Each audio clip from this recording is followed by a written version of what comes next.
하나님이 원하시는 진짜 부유함 사랑하는 여러분, 오늘 이 시간 하나님의 말씀이 여러분의 삶에 스며들어 놀라운 평안과 위로를 경험하시기를 간절히 기도합니다.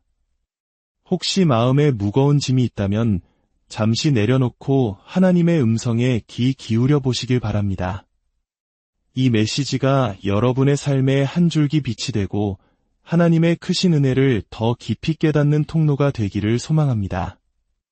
만일 오늘 말씀이 여러분에게 감동과 힘이 된다면 주변의 소중한 분들에게도 이 축복의 메시지를 공유해 주시고 저희 채널을 구독하여 하나님의 지혜가 담긴 이야기들을 계속해서 함께 나눠주시길 부탁드립니다. 여러분의 작은 행동이 누군가에게는 큰 희망의 씨앗이 될 수 있습니다. 자, 그럼 이제 하나님의 말씀을 통해 진정한 부요함의 의미를 함께 찾아 떠나보겠습니다. 우리가 성경의 가장 첫 장, 창세기 1장 28절을 펼쳐보면 하나님께서 인간을 향한 당신의 첫 번째 뜻을 발견하게 됩니다. 그곳에는 이렇게 기록되어 있습니다. 하나님이 그들에게 복을 주시며 이르시되 생육하고 번성하여 땅에 충만하라, 땅을 정복하라. 여러분, 번성 즉 형통은 세상이 만들어낸 개념이 아닙니다. 바로 창조의 시작부터 우리를 향한 하나님의 본래적인 뜻이요, 계획이었습니다. 하나님께서는 태초부터 우리 모두가 풍요롭고 번성하는 삶을 살기를 원하셨습니다. 이것은 결코 변치 않는 하나님의 약속입니다. 아멘이십니까? 하지만 여기서 우리는 중요한 질문을 던져야 합니다. 하나님께서 말씀하시는 번영과 세상이 말하는 번영은 과연 같은 것일까요? 세상 사람들은 종종 돈이 모든 것을 해결해 준다고 믿습니다. 그들에게 돈은 신과도 같습니다.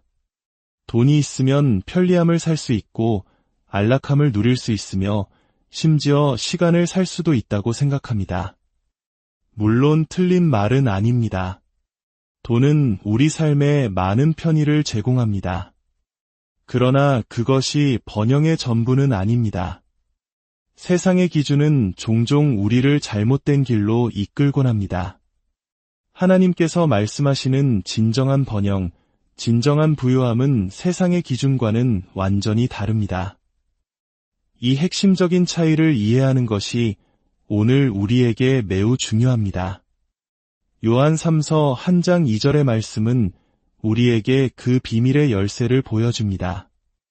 사랑하는 자여, 내 영혼이 잘됨같이 내가 범사에 잘되고 강건하기를 내가 간구하노라. 이 짧은 구절 속에 얼마나 놀라운 지혜가 담겨 있는지 보십시오. 하나님께서는 우리가 모든 일, 즉 범사에 잘되기를 원하십니다. 여기서 모든 일이라는 것은 단순히 돈이나 물질적인 것에 국한되지 않는다는 뜻입니다.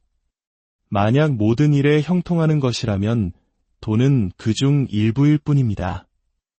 하나님께서 우리에게 주시고자 하는 부요함에는 두 가지 종류가 있습니다.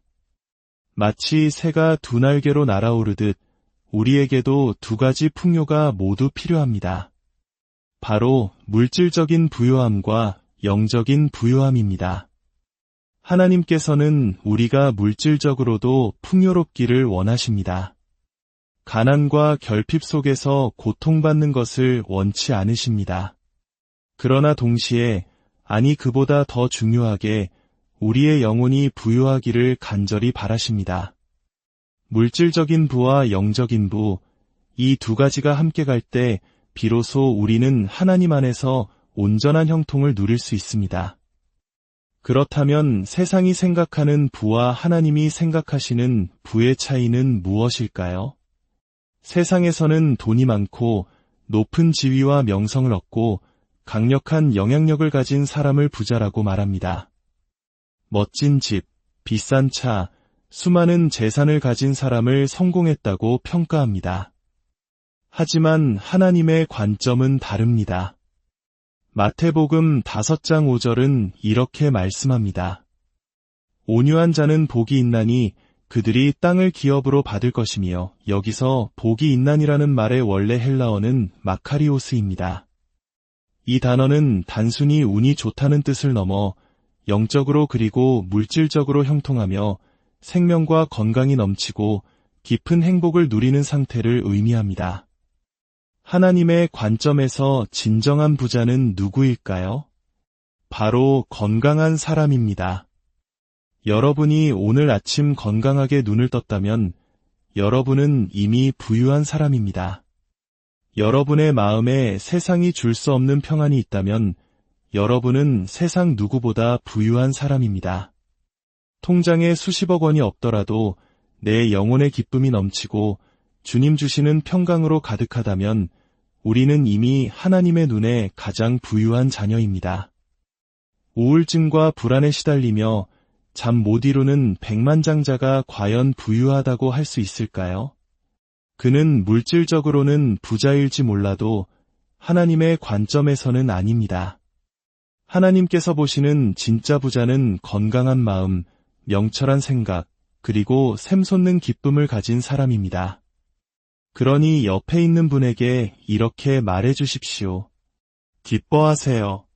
당신은 이미 부유한 사람입니다. 웃으세요, 친구여. 주님의 기쁨이 바로 우리의 힘입니다. 어떤 사람들은 이렇게 말할지도 모릅니다. 그건 가난한 그리스도인들이 하는 변명일 뿐이야. 아닙니다. 이것은 변명이 아니라 부유함에 대한 하나님의 관점입니다. 세상은 당신은 건물이 몇 채입니까? 은행에 돈은 얼마나 있습니까? 라고 묻지만 하나님은 내 마음에 평안이 있느냐? 내 영혼에 기쁨이 있느냐? 나와의 관계가 깊어지고 있느냐? 라고 물으십니다. 하나님은 우리가 당신의 특별한 은총을 입은 자, 즉 심히 사랑받는 자라고 말씀하십니다. 매일 아침 일터로 향하기 전 거울을 보며 이렇게 선포하십시오. 나는 하나님의 특별한 은총을 입은 자다. 아직 수백만 달러는 없지만 내게는 세상이 빼앗을 수 없는 평화가 있기에 나는 형통한 사람이다. 요한계시록 3장 17절은 스스로 부유하다고 착각했던 라오디게아 교회를 향한 예수님의 경고를 담고 있습니다. 그들은 물질적으로는 매우 풍요로웠지만 예수님은 그들을 향해 내가 말하기를 나는 부자라 부유하여 부족한 것이 없다 하나 내 곤고한 것과 가련한 것과 가난한 것과 눈먼 것과 벌거벗은 것을 알지 못하는도다라고 말씀하셨습니다. 그들은 세상의 눈으로는 모든 것을 가졌지만 예수님의 눈에는 가장 비참하고 가난한 자들이었습니다. 돈으로는 구원을 살 수 없고 하나님의 임재를 살 수 없으며 마귀를 쫓아내는 능력을 살 수도 없기 때문입니다. 예수님은 그들에게 내게서 불로 연단한 금을 사서 부유하게 하고 흰옷을 사서 입어 벌거벗은 수치를 보이지 않게 하라고 권면하십니다. 여기서 불로 연단한 금은 바로 믿음을 의미합니다. 돈으로 살 수 없는 진짜 부유함, 바로 믿음을 가지라는 것입니다. 사랑하는 여러분, 하나님께서는 우리가 물질적으로나 영적으로나 모두 형통하기를 원하십니다. 그러나 이 모든 형통에는 한 가지 중요한 조건이 있습니다. 다시 요한 3서 1장 2절 말씀으로 돌아가 봅시다. 내 영혼이 잘됨같이 내가 범사에 잘되고 강건하기를 우리의 모든 형통은 우리의 영혼이 잘되는 것을 기반으로 합니다. 이것이 바로 조건입니다.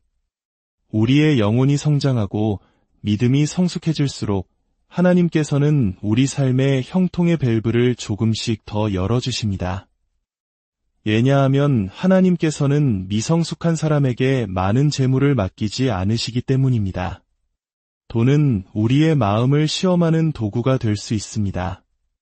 잠언 1장 32절은 이렇게 경고합니다. 어리석은 자의 퇴보는 자기를 죽이며 미련한 자의 안일은 자기를 멸망시키려니와 갑작스러운 부와 성공은 미성숙한 영혼을 파괴할 수 있습니다.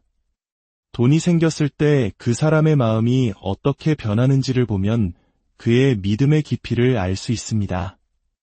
돈이 없을 때는 겸손히 기도하던 사람이 돈이 생긴 후 교만해져서 아무에게도 인사하지 않는 모습을 본 적이 있습니까? 재물이 손에 들어왔을 때 비로소 우리의 마음이 하나님을 향해 있는지 아니면 돈을 향해 있는지가 드러납니다.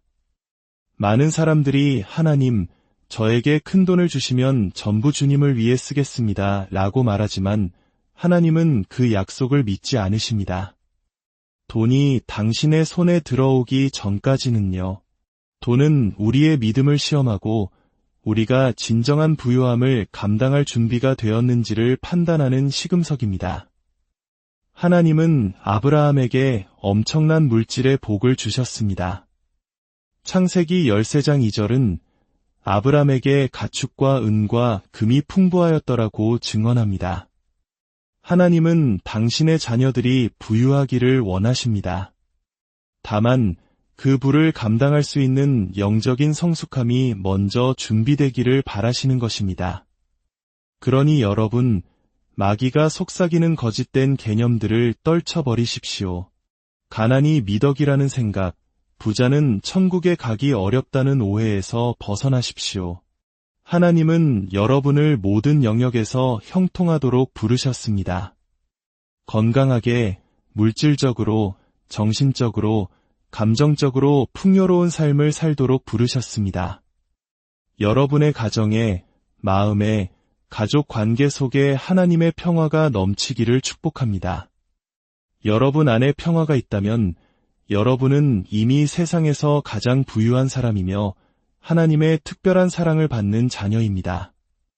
오늘 이 시간 우리 마음속에 깊이 뿌리박힌 가난의 영을 예수 그리스도의 이름으로 내쫓기를 원합니다. 가난은 단순히 물질의 부족이 아닙니다. 가난은 생각의 방식이며 하나의 영입니다. 이제 하나님의 약속의 말씀을 붙잡고 풍요의 영으로 우리 자신을 채웁시다. 주님, 이 말씀을 듣는 모든 이들을 축복하여 주시옵소서. 그들의 영혼이 먼저 주님 안에서 강건하게 하시고 그 강건함 위에 범사가 잘되고 건강한 축복을 더하여 주시옵소서. 재정적인 어려움 가운데 있는 자에게는 하늘의 문을 여시고 아브라함의 복을 허락하여 주시옵소서. 육신의 질병으로 고통받는 자에게는 치료의 광선을 비추사 온전히 회복시켜 주시옵소서. 마음의 불안과 우울로 힘겨워하는 자에게는 세상이 알 수 없는 하늘의 평강을 부어주시옵소서. 그리하여 우리 모두가 물질과 영혼, 어느 한쪽으로 치우치지 않는 온전한 부유함을 누리며 하나님께 영광 돌리는 삶을 살게 하옵소서. 예수 그리스도의 이름으로 간절히 기도드립니다.